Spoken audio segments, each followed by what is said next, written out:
right, guys, it is roster compliance date, March 4th, 2023.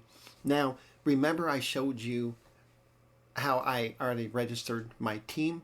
So pretty much I did sign one more player, Torres, which I told everybody I was going to.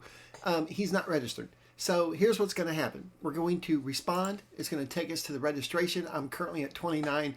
And once again, I'm not. I'm clearing my selection. And if you notice now, I have 0. That means I have no players injured. So that is good. So I'm going to just start selecting players. And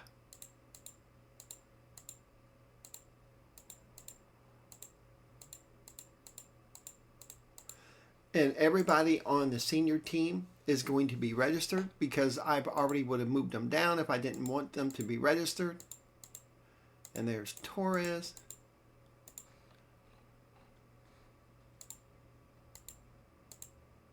Oh, I hate when it does that.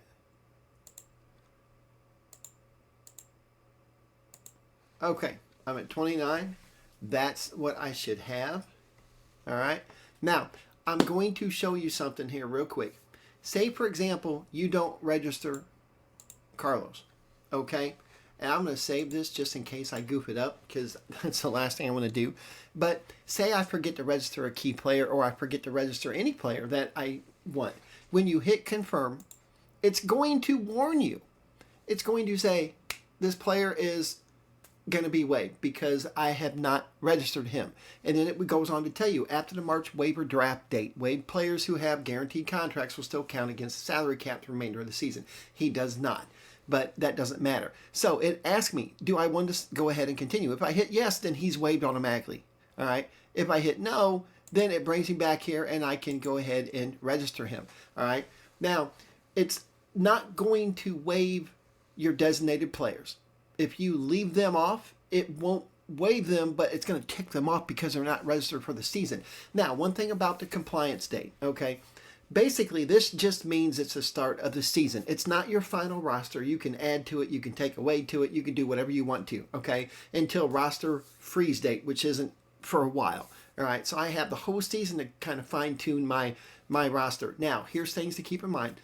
If I'm sitting at a max roster size of 30 and I sign another player and he comes to my team with the intention of me moving him to the B team, I'm not going to be able to register him. All right, that's why I always try to keep at least one opening up here. You know, I try to only register 28 players, but this year I happen to have 29, okay? That way, if I do sign other players and they come in, then I could register them and then the next day send them down to the B team and then unregister them and then we're good, if that makes any sense. So I will try to cover that here at some point because I am going to have players coming in, but they're not coming in just yet. Who the heck? Oh, Vera. Oh. That, once again, that's my general manager signing players. He doesn't look too bad, actually. You know. Okay. And Wosu, he actually, I thought he was, let me see. Why is he not showing up?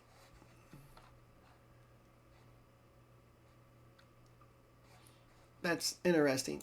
Maybe because, okay, that's why.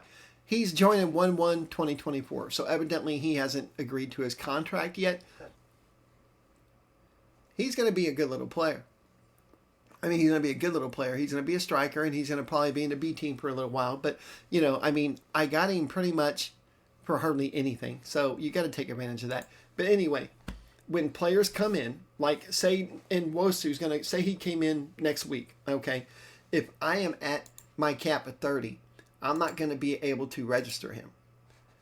He'll automatically get waived. And so to avoid that, always keep at least one opening in your roster. If you plan on signing more players, and who are you to say that you're not going to? I mean, I could tell you I'm not going to sign any more players, and then my scout report comes back, and I have this amazing kid I could get for hardly anything. So yeah, you know what I'm saying? So you always want to keep at least one opening to avoid that, okay? Worst case scenario, I could send one of these guys down, you know, temporarily, you know, and they're not going to really say too much to sign somebody, okay? You can register and unregister players anytime throughout the year. All right. If you unregister somebody, you better make sure that they are not in your senior team right here. Otherwise, they're going to get waived. Okay. Once again, loan players don't count. All right. Now let's check out the B team just to make sure nobody, and it shouldn't be because I did not register anybody. All right. These guys here are on reserve contracts. Now I can bring them up if I want to. I don't even have to bring them up. I'm sorry. I can go ahead, like if I want, let me see. Say I want Curtis to play next game. I could register him then. And then after the game, I can unregister him, if that makes sense to you guys. That way I can get these youngsters some valuable game time. All right. And that's pretty much what I do. That's another reason why I keep 29 players or 28 on my team. Okay. But anyway, I wanted to cover today specifically. Right here, it says, it tells you they're going to be waived unless they're on the Generation Adidas or designated player contract or any type of injury. All right. And I hit yes. And there we go. All right, Curtis Ofori, he was removed, but he was not waived. All right, he's in my B team. I just did not register him for the senior team, and it's okay. He's not going to get mad because he's in the B team.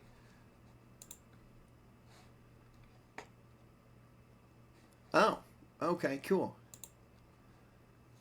And they rejected all of them. That's probably because fringe player, squad player. Yeah, I want him to... Yep, that's okay. Homegrown players update. Oh, it looks like they might have fixed this one, actually. Club, nation. Nope, they didn't. They have to be trained at the club. Oh, come on, guys, man. They need to really, really fix some of this stuff. Okay. Now, that's all the loan offers that they've automatically rejected. Oh, no. Yep, they rejected them. Maybe. I got to take a look at it. No, they didn't. Normally, he rejects them because they have to be... I want them to be an important player.